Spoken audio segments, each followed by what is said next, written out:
इन सारे एग्जाम्स के लिए क्या हमें अलग-अलग प्रिपरेशन करने की नीड है? नहीं।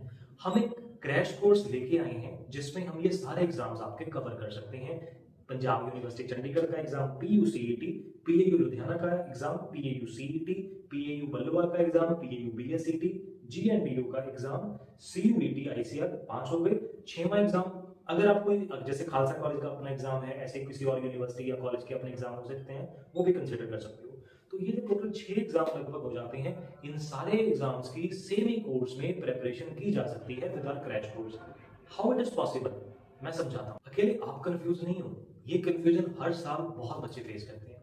ये आप रिजल्ट्स देख रहे हो, ये सब बच्चे भी कभी ना कभी ऐसे कंफ्यूज थे। आज अच्छी यूनिवर्सिटी के अच्छे प्रोग्राम्स में एनरोल्ड है।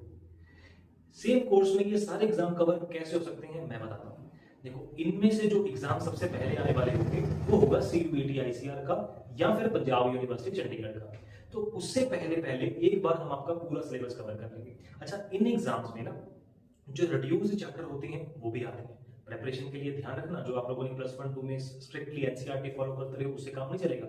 रिड्यूस चैप्टर और रिड्यूस टॉपिक जो रिलेटेड टॉपिक्स हैं उनमें से भी क्वेश्चन आते हैं, उनकी अच्छी खासी वेटेज रहती है। इन एग्जाम्स में मोस्टली नेगेटिव मार्किंग भी है, उसका भी ध्यान रखना है।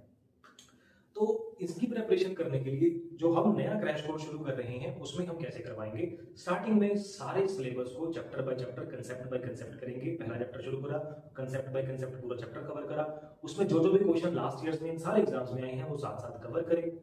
और ये पूरा सिलेबस करवाने के बाद हम पीयू सीईटी के जो मॉक पेपर्स हैं वो सेपरेट, सीयूईटी का अगर आपने एग्जाम देना होगा तो उसके सेपरेट कवर कर लेंगे। फिर उसके बाद हम जो मेन चैप्टर्स इंपॉर्टेंट है उनकी दूसरी बार रिवीजन शुरू कर लेंगे और जो जो एग्जाम आता रहेगा उसके मॉक पेपर्स करते रहेंगे। जैसे पीएयू सीईटी के mock test papers separate cover हो जाएंगे, ऐसे जो जो भी आपने एग्जाम देने होंगे उनके अलग अलग मॉक पेपर, टेस्ट पेपर फिर हमारे पास आते रहेंगे। और इनमें से लास्ट एग्जाम तक हम आपकी प्रिपरेशन जो है वो करवाएंगे। हम ऑनलाइन एंड ऑफलाइन दोनों तरीके से कोर्सेज करवाते हैं, दोनों के सेपरेट बैचेस होते हैं। लाइक जिस टाइम पे हम ऑनलाइन पढ़ाते हैं उस टाइम पे सिर्फ ऑनलाइन ही प्रिपरेशन करवाई जाती है, और जिस टाइम पे ऑफलाइन पढ़ाते हैं उस टाइम पे सिर्फ ऑफलाइन प्रिपरेशन होती है। और दोनों का अलग अलग बैच रहता है। आउट ऑफ क्लास टाइम भी व्हाट्सएप पे सेम टीचर से डाउट्स ले पाते हैं। कोई क्लास मिस हो जाए तो टीचर से आप उनकी रिकॉर्डिंग भी ले सकते हैं। अगर कोई चीज दोबारा समझ नहीं हो तो लाइव भी दोबारा समझी जा सकती है सेम टीचर्स के थ्रू। फिर इन सारे एग्जाम्स के काउंसलिंग और एडमिशन सेशंस में भी हम गाइड करते हैं। मल्टीपल एग्जाम में स्टूडेंट लेवल पे नहीं पता चलता कि मुझे प्रेफरेंस किसको देनी चाहिए, मेरा तो ये भी क्लियर है, ये भी क्लियर है, इसमें इतना रैंक, उसमें इतना रैंक, किसको प्रेफरेंस दूं, इसको प्रेफरेंस दूं या इसको प्रेफरेंस दूं। इसमें कई बार ना किसी एग्जाम में किसी पर्टिकुलर कोर्स में स्कॉलरशिप के अंडर एडमिशन हो रही होती है, स्टूडेंट लेवल पे नहीं पता होता कि स्कॉलरशिप का बेनिफिट कैसे ले सकते हैं। तो वो सारे स्टेप्स पे आपको गाइड किया जाता है।